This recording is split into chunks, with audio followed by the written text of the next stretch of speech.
नमस्ते बच्चों। होपफुली आप सब बहुत अच्छे हैं और अपना अध्ययन भी नियमित रूप से कर रहे हैं। हम पढ़ रहे हैं कक्षा 8 संस्कृत विषय दीपकम नामक पाठ्य पुस्तक। इस पाठ्य पुस्तक के सप्तम अध्याय का हिंदी अनुवाद हमने गत वीडियो के माध्यम से किया। यदि आप वह देखना चाहते हैं तो डिस्क्रिप्शन बॉक्स में दिए लिंक पर क्लिक करके देख सकते हैं। अभी प्रारंभ करते हैं इस अध्याय के व्याकरणिक कार्य को, जो कि आपके शब्दार्थ के पश्चात इसी पुस्तक में पेज नंबर 80 पर दिया गया है। अत्र इदम अवधेयम, यहाँ यह जानना चाहिए। क्या जानना चाहिए, आइए देखें। परस्पर संबद्धानाम सार्थक पदानाम एक पदी भावः समासः इति कथ्यते। परस्पर संबद्धानाम, परस्पर संबंधित, परस्पर से तात्पर्य एक दूसरे से संबंधित, परस्पर संबंधित। सार्थक पदानाम, सार्थक पदों के, सार्थक यानी जिनका कोई अर्थ निकले, स अर्थ, सार्थक पदों के, पद यानी शब्द, सार्थक शब्दों के, एक पदी भावः एक वचन रूप को, समासः समास इति कथ्यते ऐसा कहते हैं। फिर से देखें, आपस में संबंधित सार्थक शब्दों के एक वचन रूप को समास कहते हैं। प्रायेण द्वयोः ततो अधिकानां वा पदानां संक्षिप्तीकरणं नाम समासः। प्रायेण, प्राय, द्वयो दो, ततो उससे, अधिकानाम अधिक, वामिने अथवा, पदानाम पदों के, संक्षिप्तीकरणम संक्षिप्तीकरण का, नाम नाम समासः समास है। क्या कह रहे हैं ये? प्राय दो अथवा उससे अधिक शब्दों का संक्षिप्ति, सब शब्दों के संक्षिप्तीकरण का नाम समास है। आपने हिंदी में भी डेफिनेशन समास की पढ़ी होगी कि दो या दो से अधिक शब्द मिलकर कोई शब्द अगर बनाते हैं तो उसे क्या कहते हैं हम? समास। वही बात यहाँ की गई है कि प्राय दो या उससे अधिक शब्दों के संक्षिप्तीकरण, संक्षिप्तीकरण यानी जब दो या दो से अधिक शब्द मिलकर एक हो जाएं तो उसे क्या कहेंगे? संक्षिप्तीकरण। तो उसी का नाम क्या है? समास है। यथा, जैसे, नद्यः तीरम, नद्यः तीरम। अब यहां से क्या किया इन्होंने? नद्यः से जो भी विभक्ति थी, अभी हम ये डिटेल में बात नहीं करेंगे, एक बार के लिए ऊपरी सतह से समझने का प्रयत्न करते हैं। नद्यः से इन्होंने विभक्ति हटा दी। नद्यः का मूल शब्द क्या होगा? नदी, मूल शब्द नदी। तो इन्होंने क्या कर दिया? नदी तीरम। ये देखिए, नदी तीरम, ये क्या किया? दो पदों का संक्षिप्तीकरण कर दिया। तो ये क्या बन गया? नदी तीरम समास रूप बन गया। ठीक, फिर देखिए, राज्यः पुत्रः। अब फिर से क्या किया? जो पहला शब्द था राज्यः, उसकी विभक्ति को हटा दिया। राज्यः का अगर हम मूल शब्द देखें तो क्या होगा? राज। ठीक है, तो क्या कर दिया? राजपुत्रः। ये हो गया संक्षिप्तीकरण समास। फिर सुराणाम भाषा, सुराणाम में से अगर हम मूल शब्द निकालेंगे तो सुर आएगा, तो सुर भाषा, ये देखिए। ठीक, फिर पोषणस्य क्षमता, पोषणस्य पहले शब्द की विभक्ति हटाएंगे, मूल शब्द क्या होगा? पोषण, और समास रूपी शब्द क्या बन जाएगा? पोषण क्षमता। फिर है वचनम अतीता। अब वचनम जो पहला शब्द है इसकी विभक्ति हटाएंगे तो क्या होगा? वचन। अब यहाँ पे देखिए, यहाँ पे आपको वचनातीता दिखेगा। वो क्यों हुआ? क्योंकि जब आप वचन लिखेंगे, वचन के अंत में क्या आएगा? अ आएगा। इस वचन के अंत में क्या है? अ। अगर न में हलंत लगा दें, फिर अ और अ मिलकर के क्या होते हैं? आ होते हैं। ये हमने दीर्घ संधि पहले भी पढ़ी है। तो ये क्या बना? वचनातीता। बात वही है कि इसकी विभक्ति हटाकर इसका मूल शब्द निकाला, मूल शब्द निकाला और पीछे स्वर था, इसलिए यहाँ पे स्वर संधि हो गई।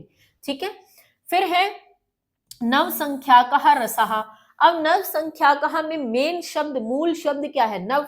नो ही तो है। संख्याकः तो वो है कि संख्या का जो एक प्रारूप देने वाली या संख्या की सूचक जो शब्द यहाँ पे ले लिया, लेकिन मूल शब्द क्या है? नव। तो नव रसः, इस प्रकार से ये समास युक्त शब्द हो गया। फिर है नव रसये रुचिरः। अब नव रसये में है क्या है? नव रस। नव रसये नव रस रुचिरा। तो ये देखिए, इसका बन गया नव रस रुचिरा।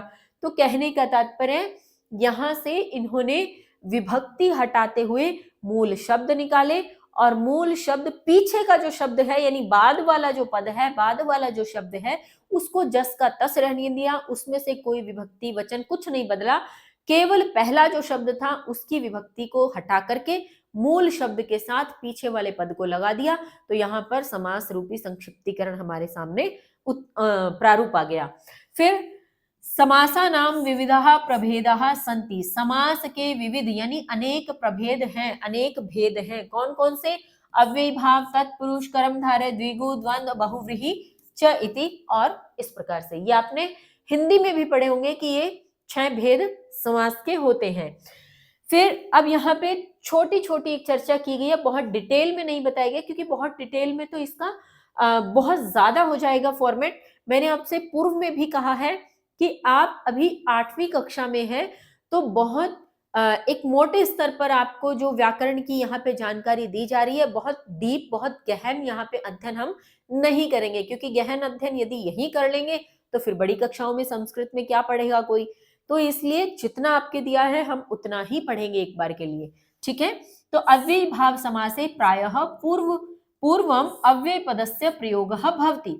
अव्यय भाव समास में प्राय यानी अधिकतर पूर्वम, पूर्वम यानी पहला, अव्यय पदस्य, अव्यय पद का प्रयोग भवति मैंने होता है।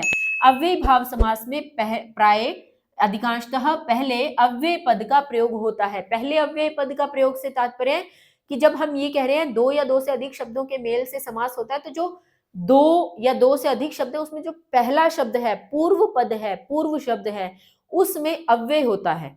अव्यय का मतलब क्या होता है? अब अव्यय जिसका खर्च न हो। मैं इसको ऐसे अक्सर याद करवाती हूं, जब आप ये लिखते हैं अव्यय, व्यय का मतलब होता है खर्च करना, अ उपसर्ग लग गया तो अव्यय का मतलब हो गया जिसको खर्च नहीं किया जा सकता।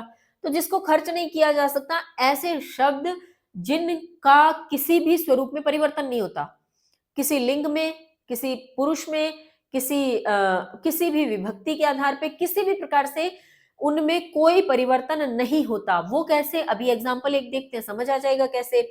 जैसे इन्होंने कहा रूपस्य योग्यम। अब रूपस्य योग्यम का पहले ये देखिए इन्होंने क्या किया, सामासिक पद बनाया अनुरूपम। अब इसमें जब आप देखेंगे अनु और रूपम, पहला पद क्या है? अनु। अनु क्या है? एक उपसर्ग है। अनु क्या है? उपसर्ग है। अब अनु जिसके साथ भी लगाएंगे पद बनाने के लिए, संक्षिप्तीकरण के लिए, अनु इसी रूप में प्रयुक्त होगा। इसमें किसी भी आधार पे कोई परिवर्तन नहीं किया जाएगा। तो अनु एक अव्यय है, इसलिए कहा गया कि अव्यय भाव समास में पहला पद प्राय अव्यय प्रयोग में लिया जाता है, प्रयोग होता है। तो अनुरूपम, इसका जब समास विग्रह है तो वो क्या है? रूपस्य योग्यम। अब आप कहेंगे मैडम यहाँ तो पहले शब्द की जो है विभक्ति हटा करके और उसको संक्षिप्तीकरण करते हुए समास बनाया गया, तो ये कैसे हुआ? इसमें भी हम कर सकते थे कि रूपस्य की रूप कर दें और रूप योग्यम कर दें, नहीं हो पाएगा क्योंकि यहाँ पर लगभग जितने दिए गए वो अधिकांशतः तत्पुरुष समास के उदाहरण है, ठीक है। लेकिन हम यहाँ पढ़ रहे हैं अव्ययी भाव समास, तो अव्ययी भाव समास के अपने कुछ नियम हैं, अपने कुछ उसके इस प्रकार के फॉर्मेट हैं, जिससे संक्षिप्तीकरण में कुछ फॉर्मूलाज लग करके, यूं कह लो आपकी भाषा में, या हम ये कह ले कि कुछ सूत्र लगते हुए, कुछ चीजों का परिवर्तन होते हुए वहां पे संक्षिप्तीकरण किया जाता है। तो एक बार के लिए मैंने फिर से आपको पहले भी कहा है, फिर से कह रही हूँ कि आपकी बुक में जैसा और जितना उदाहरण दिया एक बार उतना ही समझें आप, बहुत ज्यादा डीप में मत जाए। तो आपको अगर दिया रूपस्य योग्यम और अनुरूपम संक्षिप्तीकरण, तो आप एक बार के लिए इतना ही याद करें, क्योंकि अन्यथा बहुत ज्यादा हो जाएगा ये। जैसे अगर मैं बात करूं यथारूप, तो रूपम अनतिक्रम में इस प्रकार से उसका समास विग्रह होगा। अब आप कहेंगे ये क्या हो गया, क्या बोल दिया मैम ने? तो इसीलिए कह रही हूँ कि आप अभी बहुत ज्यादा अपने दिमाग पर जोर मत डालिए, जितना आपकी पुस्तक में दिया एटलीस्ट उतना जरूर याद करें। ये भी नहीं कि बिल्कुल ही छोड़ दें, इसको याद जरूर करें। आपके जो इस अध्याय के प्रश्न उत्तर हैं उसमें भी कहीं ना कहीं समास रूपी जो आपके पूछा गया है एक प्रश्न, तो उसमें भी काम आएगा। तो जितना आपके दिए उतना जरूर याद करें, लेकिन डीप में जाने की जरूरत आपको नहीं है। तो इतना याद कर लें कि रूपस्य योग्यम, अनुरूपम, और अनु क्या है? एक अव्यय है, इसलिए किसमें आया? अव्ययी भाव समास में आया। फिर है तत्पुरुष समासे पर पदस्य प्राधान्यम भवति। तत्पुरुष समास में पर पद की प्रधानता होती है। पर पद होता है बाद वाला पद, यानी जो दूसरा पद है उसकी प्रधानता होती है। अव्यय भाव समास में तो पहले पद की प्रधानता होती है, जो पहले दिया है पूर्व में, क्योंकि उससे अव्यय उसमें अव्यय का प्रयोग होता है। लेकिन तत्पुरुष समास में दूसरे पद की प्रधानता होती है जो बाद वाला होता है। कैसे? सुराणाम भाषा, सुराणाम भाषा। अब ये देखिए सुरानाम यहाँ पे भी हमने किया था, इसमें सुरानाम की विभक्ति को हटाकर मूल शब्द के साथ पीछे वाला शब्द जोड़ दिया गया, तो क्या बन गया? सुर भाषा। बाद वाले पद की प्रधानता ज्यादा है, यहाँ भाषा अधिक महत्वपूर्ण पद है, इसलिए ये तत्पुरुष समास का उदाहरण है और इसमें विभक्ति का लोप हुआ है जब संक्षिप्तीकरण किया गया है। फिर है द्विगु समासे पूर्वम संख्यावाचक पदस्य व्यवहारः भवति। द्विगु समास में पूर्व में संख्यावाची पद का व्यवहार होता है। कहने का मतलब जो पहला पद है वो कहीं ना कहीं संख्यावाची हो तो वह किस में आएगा? द्विगु समास में आएगा। जैसे यथा, जैसे पंचानाम वटानाम समाहारः, पंचानाम 5, वटानाम वटों का, समाहारः समाहार यानी समूह, 5 वटों का समूह, तो ये क्या बन गया? पंचवटी। 5 वटों का समूह पंचवटी। इसलिए पहला शब्द क्या है आप देखें तो संख्यावाची है और ये किस में आ जाएगा? द्विगु समास में आ जाएगा। फिर है बहुव्रीहि समासे अन्य पदस्य प्राधान्यम भवति। बहुव्रीहि समास में अन्य पद की प्रधानता होती है। बहुव्रीहि समास में अन्य पद यानी जो 2 या 2 से अधिक जो भी पद उसमें दे रखे हैं उनमें से किसी की प्रधानता नहीं है, वो कोई तीसरा ही अर्थ लेकर के आ रहे हैं, तो अन्य पद की प्रधानता होती है किसमें? बहुव्रीहि समास में। वो कैसे? देखिए, जैसे पीतम अंबरम यस्य से, पीतम मैंने पीला, अंबरम मैंने कपड़ा, पीला कपड़ा जिसका है वह, पीले हैं कपड़े जिसके वह, तो किसके लिए आता है? श्री विष्णु के लिए, कि उनके पीले कपड़े होते हैं, तो पीताम्बरः यहाँ प्रयोग हुआ, श्री विष्णु को कहा जाता है। अब देखिए, पीले हैं कपड़े जिसके वह कौन? पीताम्बर, पीले वस्त्र धारण करने वाला पीताम्बर, और ये विशेषकर किसके लिए आया? श्री विष्णु के लिए, इसलिए इसमें क्या हो जाएगा? बहुव्रीहि समास होगा। इसमें इनमें से किसी पद की प्रधानता नहीं है, प्रधानता किसकी है? अन्य पद की, कि ये शब्द मिलकर किसी और अर्थ की ओर हमारा मस्तिष्क लेकर जा रहे हैं, कोई और अर्थ हमारे भीतर ला रहे हैं, कि हम पीले वस्त्रों की जब बात आई तो हमारे मस्तिष्क में एक चित्र उभरा, किसका? विष्णु का। अब जैसे अगर कह दे हाथी के मुख वाले, तो हमारे मस्तिष्क में किसका चित्र उभरेगा? श्री गणेश जी का।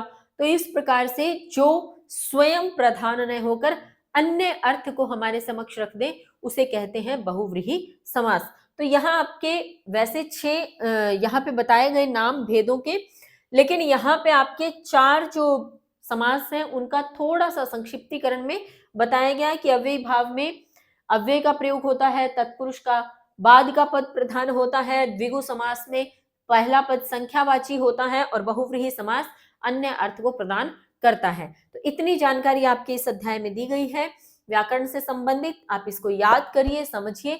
इसी के साथ मिलते हैं अगली वीडियो में इस अध्याय के अभ्यास कार्य के साथ। तब तक के लिए स्वस्थ रहिए, मस्त रहिए, पढ़ते रहिए। धन्यवाद। जय हिंद, जय भारत।